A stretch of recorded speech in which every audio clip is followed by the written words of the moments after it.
Anda kembali di Berita Utama bersama saya, Jihan Novita.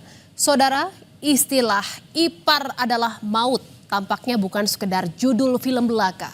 Baru-baru ini, tragedi memilukan menimpa seorang mahasiswi Universitas Muhammadiyah Malang, Jawa Timur, Faradila Amalia. Faradila tewas dibunuh dan jenazahnya ditemukan di sebuah parit, saudara.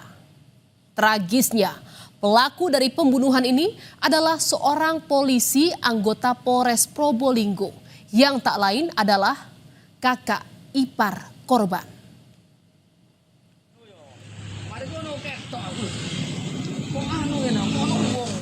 16 Desember pagi, ketenangan warga di Desa Wonorejo, Pasuruan, Jawa Timur terusik, saudara, dengan temuan sesosok jenazah perempuan di sebuah parit.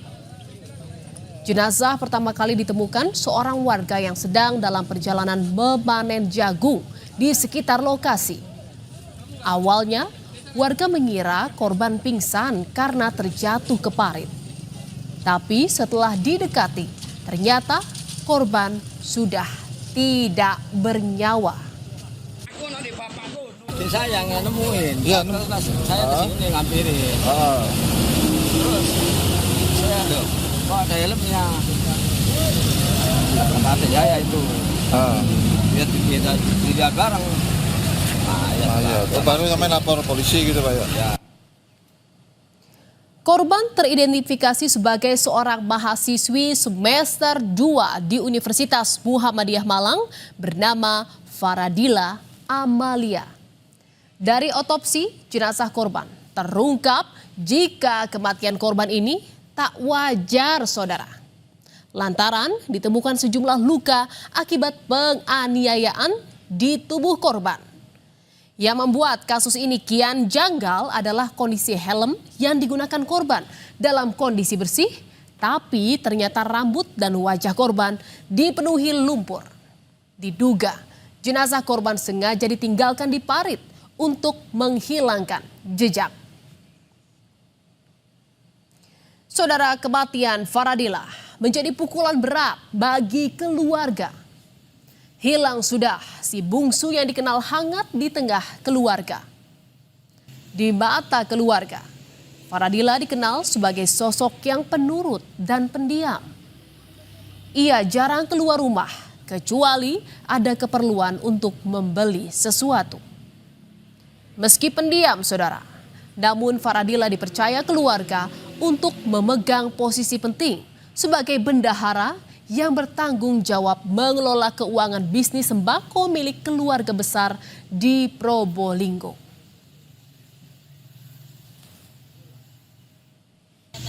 Kegiatannya untuk ke saya itu dekat lah, kalau ke saya itu kan anak yang terakhir, nurut lah, tidak ada apa-apanya. Sempat kaget nggak Bang ketika mendapat informasi anak jenengan sudah dalam kondisi seperti itu? Ya, sampai shock saya. Saudara, istilah ipar adalah maut pun jadi kenyataan pahit dari kasus kematian Faradila. Polisi telah menetapkan kakak ipar korban yang merupakan anggota Polres Probolinggo Bribka AS sebagai tersangka di balik pembunuhan Faradila. Bribka AS telah ditangkap sehari setelah korban ditemukan. Penangkapan Bribka AS ini tak membuat terkejut keluarga korban. Lantaran sejak awal kecurigaan keluarga korban sudah mengarah ke pelaku. Lantaran hubungan korban dan pelaku tidak harmonis. Begitupun hubungan Bribka AS dengan anggota keluarga lain. Saudara, fakta demi fakta pun terkuak tentang apa yang terjadi pada Faradila sebelum ditemukan tewas. Menurut ayah korban, ia terakhir berkomunikasi dengan putri bungsunya 3 hari sebelum ditemukan tewas. Saat itu, korban meminta untuk diisikan token listrik, saudara. Karena saat itu, korban berada di Malang. Dan dari rekaman CCTV di indekos korban, terekam korban dijemput seseorang yang diduga adalah ojek online pada Senin malam. Namun tak diketahui saat itu korban akan pergi kemana. Keterlibatan Bribka AS pada pembunuhan adik iparnya ini makin diperkuat dengan bukti CCTV di sekitar lokasi tempat Faradila ditemukan. Di rekaman CCTV menampilkan ada mobil berkabin ganda yang mondar-mandir di sekitar TKP yang diduga milik Bribka AS. Saat dikonfirmasi pada ayah korban, mobil ini ternyata benar milik Bribka AS yang pernah dibelikan ayah korban kepada menantunya. Saudara, meski Bribka AS telah ditangkap atas kasus pembunuhan adik iparnya, polisi ternyata menemukan fakta lain jika di balik kasus ini atau di kasus ini pelaku tidak beraksi seorang diri. Polisi menemukan adanya dugaan keterlibatan orang lain. Artinya saudara, pelaku pembunuhan mahasiswi Faradila ini diduga lebih dari satu orang. Dan 2 hari setelah penangkapan Bribka AS, polisi akhirnya menangkap seorang pria yang diduga ikut terlibat dalam pembunuhan mahasiswi UMM. Pelaku ditangkap di kawasan Keraksaan Probolinggo setelah berpindah-pindah tempat di Lumajang hingga ke Pamekasan, Madura.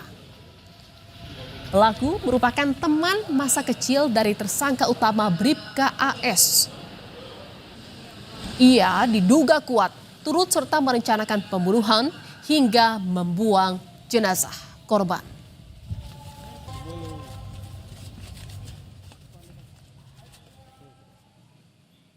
Kemarin satu tersangka berinisial AS, kemudian tadi malam juga ya telah ditangkap satu terduga pelaku, ya, calon tersangka berinisial SY. Untuk pelaku ini adalah satu terduga pelaku yang bersama-sama dengan tersangka AS ya, melakukan tindak pidana pembunuhan secara bersama-sama terhadap korban. Motif pelaku membunuh korban masih diselidiki polisi, saudara. Namun keluarga korban menduga jika pembunuhan ini didasari motif karena pelaku ingin menguasai harta keluarga. Dugaan ini pun muncul lantaran dalam bisnis keluarga ini, korban memiliki posisi penting, yakni sebagai bendahara di sejumlah bisnis keluarga, di mana segala perputaran uang dalam bisnis keluarga dipegang oleh korban. Menurut keluarga, Bribka AS sengaja membuat skenario jika Faradila menjadi korban begal lantaran di TKP beberapa barang korban tidak ditemukan. Farah ini adalah bendahara keluarga yang selama ini sama Pak Le Haji ini dipasrai semua transaksi baik jual, beli itu masuk ke Farah, ke TF-nya ya balik. TF-nya. Jadi Pak Le Haji ini kan terbatas, jadi dia menjaga ada toko bangunan, material, toko sembako, pertanian. Jadi satu ke Farah. Bayaran, penerimaan uang, pembayaran dari klien itu Farah yang ngatur semua. Jadi agaknya ini agak menimbulkan kekecewaan kepada pelaku lah. Saudara, kasus ini menjadi pengingat pahit jika ancaman maut bisa datang dari orang terdekat. Kini publik menanti ketegasan hukum bagi Bribka AS dan komplotannya, saudara. Karena kasus ini tidak hanya untuk keadilan bagi keluarga, tetapi juga menjadi ujian integritas bagi institusi Polri dalam menindak tegas anggotanya yang berbuat salah. Saudara, berita utama masih akan kembali seusai jeda dengan informasi mengenai hanyut selama 45 hari. Seorang nelayan asal Manado ditemukan dalam kondisi selamat di perairan Jayapura. Tetaplah di berita utama.